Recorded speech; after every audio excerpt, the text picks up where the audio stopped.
The modern battlefield is absolutely littered with civilian vehicles, so it's important that we understand how to use them for cover and concealment. Now, when we approach a civilian vehicle, we first have to understand that most of the vehicle is concealment. Very little of it will actually stop a bullet, because most of this is just sheet metal, glass, and empty space, especially in the open cab. So if we come up to the side and a bullet hits this window, it's going to zip right through and hit us on the other side. There's nothing really protecting us there. However, there are some spots that give us a little bit more protection, namely the engine compartment up front, as well as the wheelbases down here. And those two areas, because of the mass of the steel and rubber and everything else that goes in there, are more likely to stop or deflect bullets that are coming your way.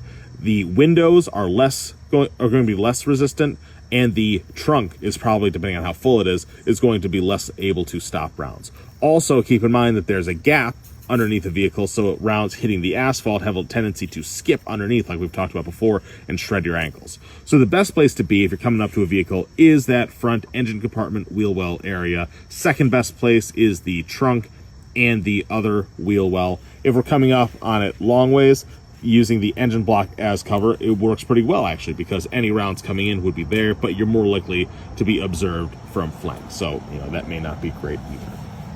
Another technique that you can do is actually by using what are called the pillars. The technique is called stacking the pillars, and we have the A, B, and C pillars. And these are special because they're actually made of a pretty strong structural steel that are designed so that if the vehicle flips over, it can support the full weight of the car and not crush the passengers inside.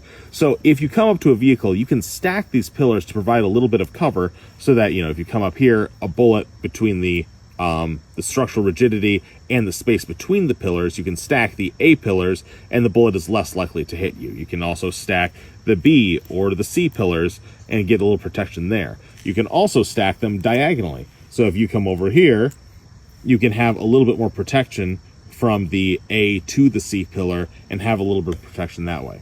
Now, with that said, this is definitely a technique that does work. People do it. It is very much the best idea in a bad situation, because it's kind of the equivalent of stacking lampposts or signposts and stuff like that. These are not super wide pillars, so they will give you some protection, but if you have the option to instead choose like jersey barriers or a hard concrete wall, that's probably going to be a better solution. But if you have to come up and use the car, that is definitely something you can do to give yourself a little bit more protection.